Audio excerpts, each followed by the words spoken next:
Halo semua, di video ini aku pengen sharing kalian terutama untuk mahasiswa tingkat akhir ya di UT yang akan atau bahkan sedang dalam proses pengerjaan TAP dan Karel. Nah, mungkin ya di video ini aku akan bahas TAP dulu karena nanti durasinya akan panjang. Jadi part ini aku akan bahas TAP, nanti insya Allah di video berikutnya aku akan bahas tentang Karel.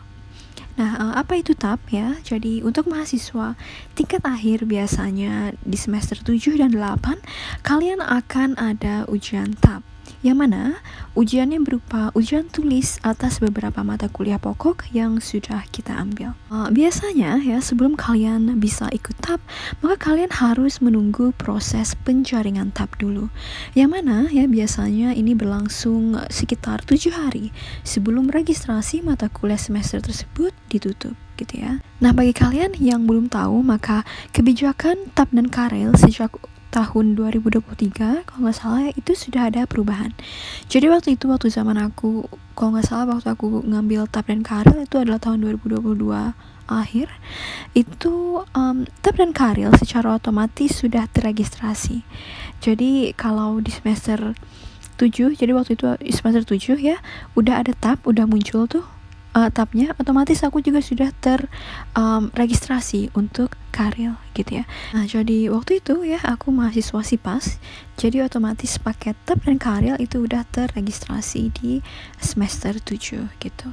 Dan waktu itu ya registrasi awal maupun registrasi ulang TAP dan Karel dilakukan secara otomatis dan gratis gitu ya untuk mahasiswa SIPAS dan non SIPAS gitu. Untuk kebijakan terbaru ya yang udah berlaku sejak tahun ajaran 2023 awal, maka Karel itu diregistrasikan sendiri dan terpisah dari TAP. Ya, untuk mahasiswa SIPAS ya itu gratis biaya registrasi maupun bahan ajar karena memang sudah termasuk dalam paket SIPAS ya kan untuk semester tersebut. Jadi nggak usah registrasi lagi dan maksudnya nggak usah bayar lagi ya untuk registrasi dan nggak usah bayar lagi untuk bahan ajar karena sudah termasuk paket.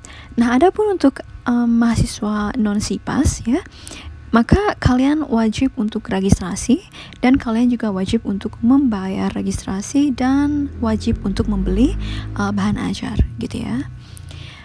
Nah, ujian TAP ya biasanya dilaksanakan pada hari Sabtu dan dilaksanakan secara offline di kota atau kabupaten yang telah ditetapkan UT sebagai tempat ujian. Nanti juga akan diumumkan ya di website atau di media sosial UPPJJ kalian masing-masing. Adapun materi ujian TAP itu mencakup materi dari mata kuliah pendukung TAP dari setiap prodi ya. Adapun daftar mata kuliah pendukung TAP itu kalian bisa lihat di katalog kurikulum UT ya. Yang mana setiap prodi itu berbeda-beda. Jadi kalian bisa lihat juga kalian punya panduan atau katalog kurikulum fisiknya ya.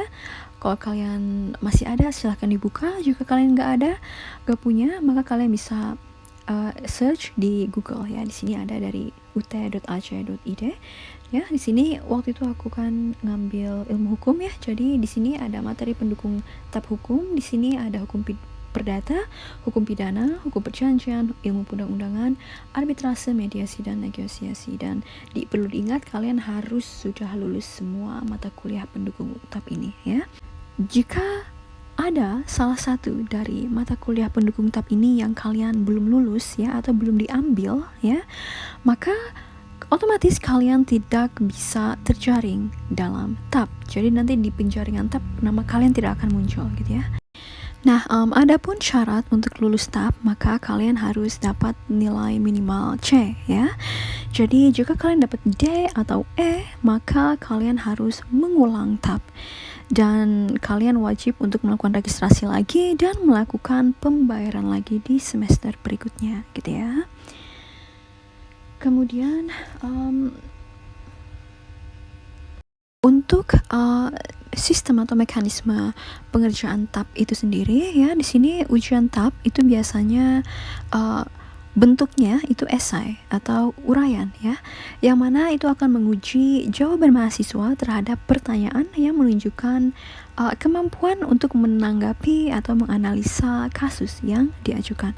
Aku ingat banget waktu itu tugas TAP aku tentang kasus Verdi Sambo, kalau nggak salah, salah satu pertanyaannya ya. Dan perlu diketahui juga ya, kalau pengerjaan TAP ini ada yang diperbolehkan untuk buka buku atau buka modul, atau istilahnya open book, ada yang closed book gitu ya. Jadi bagi kalian yang prodinya atau mata kuliahnya diperbolehkan untuk buka buku misalnya, atau bahkan buka kamus atau pakai kalkulator ya, itu nanti akan ada pemberitahuannya di lembar ujian gitu ya, atau bukan lembar ujian, maksudnya di soal gitu ya. Nanti di komputer itu akan ada pemberitahuan bahwasanya kalian bisa untuk buka buku atau pakai kalkulator atau buka kamus gitu ya. Nah, jika memang kalian boleh open book ya, jika kalian boleh buka buku atau modul atau boleh buka kamus atau pakai kalkulator ya, sebaiknya kalian harus bilang dulu ke pengawasnya biar tidak terjadi kesalahpahaman gitu ya. Jadi bilang dulu ke pengawasnya, Kak, Pak, Bu gitu ya, saya untuk ujian kali ini boleh untuk membuka modul atau boleh untuk membawa kitab KUHP. Kayak aku kemarin ya, aku boleh bawa kitab undang-undang hukum perdata, pidana, dan lain sebagainya. Jadi waktu itu aku bawa, dan sebelum aku ngerjain aku bilang dulu ke pengawasnya kalau aku boleh buka buku ini gitu. Jadi kalian bilang dulu supaya apa? Supaya pengawas tidak mengira kalian cheating, tidak mengira kalian curang ya dalam mengerjakan ujian. Karena apa? Karena jika pengawas ngira kalian itu curang, maka pengawas tersebut bisa saja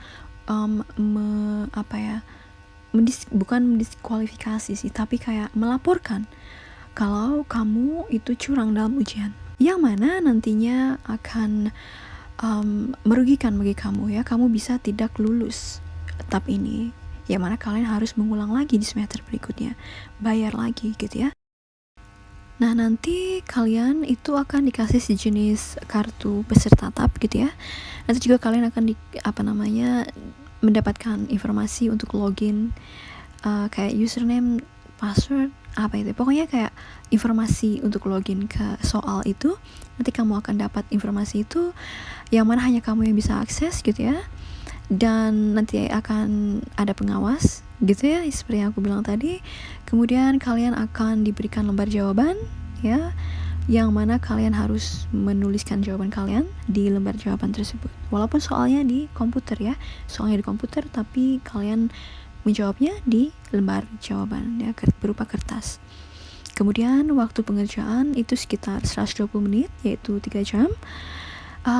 Dan mahasiswa yang tidak ikut TAP ya, maka kalian dianggap gugur dan kalian tidak ada nilainya, yang mana kalian harus dan wajib registrasi TAP lagi di semester berikutnya.